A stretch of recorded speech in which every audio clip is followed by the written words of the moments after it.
एका तरी मुलाचा मला असा फोन येतो की ताई बायको गेलीये, आज 1.5 महिना झाला येत नाहीये, आज 2 वर्ष झाली येत नाहीये, बाळणपणाला गेली, हिची आई पाठवत नाहीये. सगळ्या आयांना असं वाटतं की जावयांनी स्वतंत्रच राहावं, एकटंच राहावं. अपेक्षा फार वाढल्यात. जावई एकुलत्या एक पाहिजे आकाशातनं पडलेला, वरचं नको, पुढचं नको, मागचं नको, खालचं नको. सगळ्यांची अपेक्षा तीच. काय करायचं का आमच्यासारख्या एकुलत्या एक मुलांच्या आईवडिलांनी? कुठं जायचं? सगळ्यांना एकुलता एक कसा काय नवरा चालेल का? आम्ही काय करायचं मग? काय करूया? सगळ्या मुलींच्या आईनं विचार करा. परवा मी वधूवर मेळाव्याला गेले नांदेडला. पोरीनी बायोडेटा सांगितला, मी सॉफ्टवेअर इंजिनियर आहे, मला 65,000 पगार आहे. ज्याला 65,000च्या वर पगार आहे त्यांनीच माझ्याशी संपर्क करावा. मुलगा शक्यतो पुण्यातलाच हवा, 2 BHK फ्लॅट असलाच पाहिजे. सासू सासरे फोटो पुरते चालतील. तिच्या आईला म्हटलं पोरगी फार स्पष्ट बोलते. त्यावेळेला तिला लहानपणापासून मी अगदी स्पष्ट बोलायला शिकवलेलं आहे, बोल्ड बनवलीये, बोल्ड. म्हटलं ही तुमची सून म्हणाली तर करा विचार. मातृत्व झुगारून द्यायला निघाले त्या कारट्या. काय करू मी?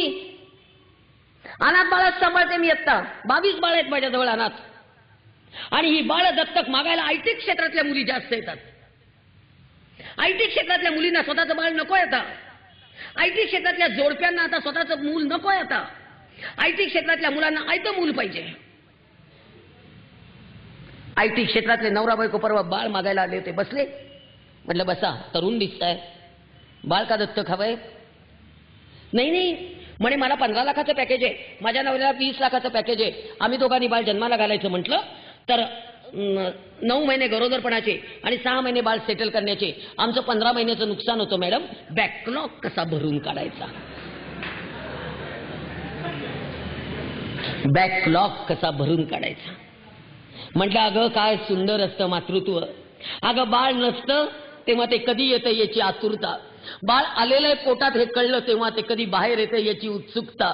आणि ज्या वेळेला ते येणार याची तारीख कळली की मरणाला सामोरं जाण्याची तत्परता. हे मातृत्व आहे बाई, हे मातृत्व आहे. पटतच नाही. Don't be emotional madam, B practical. म्हणलं आता प्रॅक्टिकल होऊन सांगते. हे पोर कुपोषित आहे, याला आईने फेकून दिलंय, याला आईने मरण्यासाठी फेकून दिलेलं आहे. ते पोर मरण्यासाठी फेकून दिलेलं दारात असताना त्याला मी पोटाशी घेऊन सांभाळलंय. मला आई होता येत नाही, मला आजी होता येतं. मी अंगावर सोनं घातलं नाही बायकांनो, पण मी बाळाच्या गुटीमध्ये रोज सोनं उगाळून घालते, कारण माझं बाळ कुपोषित आहे. आणि ते बाळ मला दत्तक द्यायचंय. मी त्या मुलीला स्पष्ट सांगितलं, हे बाळ मला आईच्या ताब्यात द्यायचंय, यंत्राच्या ताब्यात नाही. देणार नाही म्हटलं बाळ. यांना इतकं सोपं झालंय बाळ जन्माला घालायचं आणि 6 महिन्याचं झालं, 2 महिन्याचं झालं की लगेच पाळणा घरात ठेवायचं. बेबी केअर सेंटर, डोंबलियांचं बेबी केअर. आणि 6 वर्षाचं झालं की 5 गणीला ठेवतायत. पर्सनॅलिटी डेव्हलपमेंट यांच्या बापाने ठेवली 6 वर्षाच्या बाळाची personality. CBC pattern, CBC pattern आम्ही नाही शिकलो. ठेवतात ते पोरं लांबच्या लांब कुठेतरी 5 गणीला. ती मेट्रन आणि तो तिथला रेक्टर इतके ओरडत असतात. ते बाळ धाय मोकलून रडतंय रात्री, ममा ममा ममा करून. जवळ गेला कुणी नाहीये. सायकिक झालीत पोरं, माहितीये तुम्हाला. एकीकडे घटस्फोटाचं प्रमाण वाढते, एकीकडे आई नाही, एकीकडे वडील नाही. सगळ्या आया सांगतात मी शिकलेली आहे, मी आर्थिक क्षमता आहे, मी माझं पोर कसंही सांभाळीन, त्याला देणार नाही. त्याला वडील नको.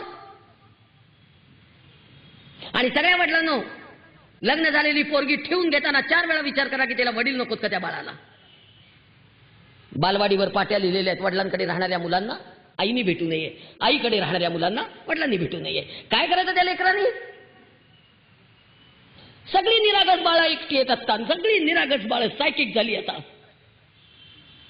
परवा राजेशजी जैन यांची एक छान फिल्म बघितली, पप्पा तुम कहा हो. सगळ्या बायकांना मी बजावून सांगते तुम्हाला, मांडीवर घेऊन थोपटायला आई असावी लागते, पण खांद्यावर घेऊन थोपटायला वडील असावेच लागतात. हे वडील पाहिजेत. तुम्हाला माहेरी गेल्यानंतर बैठकीच्या खोलीत वडील नकोत. तुम्हाला तुमचे वडील पाहिजे, तर लेकराला नकोत. काय ते इगो, काय ते डोकं, काय जिथे अन्याय होता तिथे जा ना ग निघून. हल्ली एक नवीनच फॅट निघाले हो. राखी पौर्णिमेला पोरगी आणायची आणि शिमग्याला सोडायची, शिमग्याला आणायची दिवाळीला सोडायची, आणि बाळणपणाला आणायची ती ठेवूनच घ्यायची, एकावर एक फ्री. फार आगाऊ नाही. एक बँकेतला अधिकारी मुलगा आहे, 90,000 पगार आहे. अगं त्याच्या आईने तो 4 वर्षाचा असताना त्याचे वडील वारले. त्याला इतकं चांगलं सांभाळलं, इतकं चांगलं सांभाळलं, इतकं चांगलं सांभाळलं, आणि त्याचं MSc BEd पोरीशी लग्न केलं. सून घरात आली, पहिल्यांदा लगेच दिवस राहिले आणि डॉक्टरांनी सांगितलं की बहुतेक जुळं असेल. नंतर त्या सोनोग्राफीत कळलं ते तिळ आहे. पोरीला बेडरेस्ट सुरू झाली, सासूने बेडरेस्ट काढली, प्रवास करायचा नव्हता, आणि हिची आई बाळंतीण ती पोरगी झाली, तिळ झालं, आणि डोकं बडवत आली. माझ्या लहान पोरीला कसं 3 पोरांचं करायचं व्हायचं, मी घेऊनच जाणार आहे, नशीब फुटलं तिचं. आणि गेल्या घेऊन आज 4 वर्ष कधी पाठवत नाही. तो जावई जाऊन पाया पडून येतो आणि त्याला मारतात धरून सगळे मिळून. इतका मार खातो, इतका मार खातो, इतका मार खातो, काही करत नाही, पण काही बोलूच शकत नाही. कायदा जेवढे वकील इथे बसले तरी खरं मला सांगा, या कायद्याचं मी काय करू ते खरंच तुम्ही सांगा. इतकं एक कुटुंब व्यवस्थेला इतके धक्केच नसता, पोरं निरागस वेगळी, काय करावं मला काही कळे ना बाबा. एकीकडे वृद्धाश्रमांची संख्या वाढतीये आणि एकीकडे निरागस पोरं अनाथ आश्रमात. काय करायचं ना. मुलींच्या आयांनो जरा विचार करा ग. आता परवा मुलीचे वडील आले, मला म्हणतायत विदाऊट किचन घर असेल असाच जावई आम्हाला हवाय. म्हटलं असा जावई विदाऊट किचन घर असेल असा. बर म्हटलं मग फुटपाथवरचा देऊ का.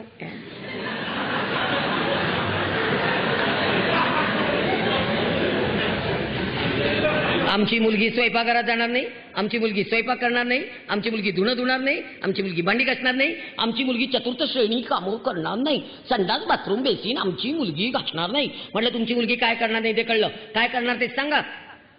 शेवटी मी रागारागाने विचारलं त्या वडिलांना, बाळंतीण ती होणार ना हो का, आमच्या जावयाची जबाबदारी आहे. काहीतरी वेड्यासारखं. आणि सगळ्या मुलींच्या आयांना थोडंसं भान ठेवा. याच्यामध्ये यांची चूक नाहीये असं मी म्हणत नाहीये. 100 ठिकाणी हे चुकत असतील, पण 1000 ठिकाणी आपण चुकतोय म्हणून बोलायचं. परवा एक बाई आल्या भांडत, तुम्ही पुरुषांना काहीच सांगत नाही. म्हटलं त्यांना सांगणाऱ्या 100 बायका आहेत, पण बायकांना सांगणारं कोणी नाही ना, म्हणून मला सांगावं लागतंय. काय करणार बायकांना. मी हे पण पुढे जाऊन सांगते. एका मुलीच्या अंगावर कोल्हापूरच्या सासूची तक्रार आहे. सून घरात येऊन 8 महिने झाले, सुनेच्या अंगावर मेहंदी काढलेली आहे. किती मेहंदी आहे, बोटापासून खांद्यापर्यंत, पायापासून इथपर्यंत, आणि पाठीला सगळे टॅटू. सुनेला विचारला हळद काढताना तुला इतकं कुणी रंगवलं, तेव्हा त्या मुलीने उत्तर दिलं, माझ्या मम्मीनी मुंबईहून एक कलाकार बोलवला होता, त्याला 50,000 रुपये देऊन माझ्या आईने माझं अंग रंगवून घेतलेलं आहे. काय करायचं या आईचं. परपुरुषासमोर पोरगी 8 तास मेहंदी काढायला नागडी बसवली, आईला काही वाटलं कसं नाही, म्हणून चिडते, म्हणून ओरडते, म्हणून बोलते. नगरला गेले, भर रस्त्यावर मेहंदी काढायला बायका बसतात, सगळे पुरुष आहेत मेहंदी काढणारे. काय करायचं, ओरडून ओरडून आली आहे. आणि आता एक नवीन फॅशन आली आहे, बायकांना साड्या नेसवायला सगळीकडे लग्नामध्ये आता पुरुष आहे. ओरडून आली आहे कोकलून. काय करायचं, लग्नातल्या नवरीच्या साड्या सकाळपासून बदलायच्या 45 प्रकारच्या साड्या हा पुरुष शिकून नेसवतो. 100 वेळा त्याच्यासमोर उघडी होती पोरगी, ओरडू नको तर काय करू. उद्या शिक्षा देणाऱ्या न्यायाधीशांना हे सगळं सांगा कुणीतरी, हे बोला कुणीतरी.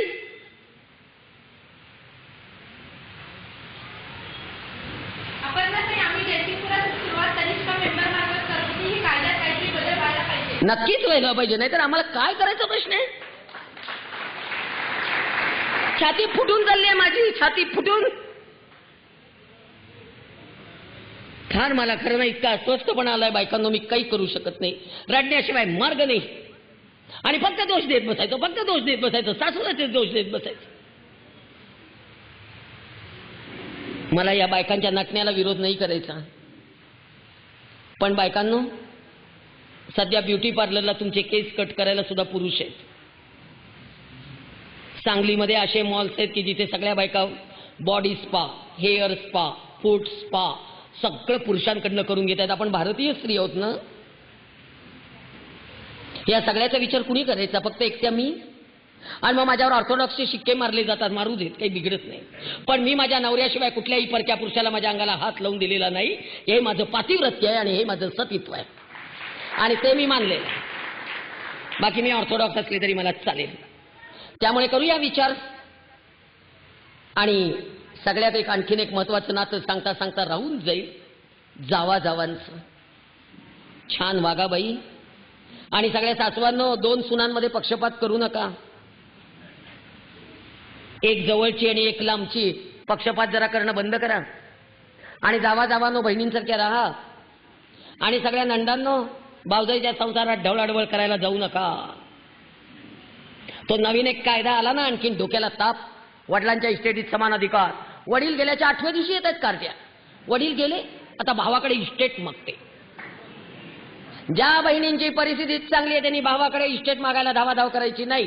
आणि ज्या भावांची परिस्थिती चांगली आहे त्यांनी बहिणीला दिल्याशिवाय राहायचं नाही. काही वकिलांकडे जायची गरज नाहीये. मधल्यामध्ये काही गरज नाही. मामा संपवला हो या कायद्याने. तुम्हाला कळत नाहीये पण हा कायद्याने मामा संपवला.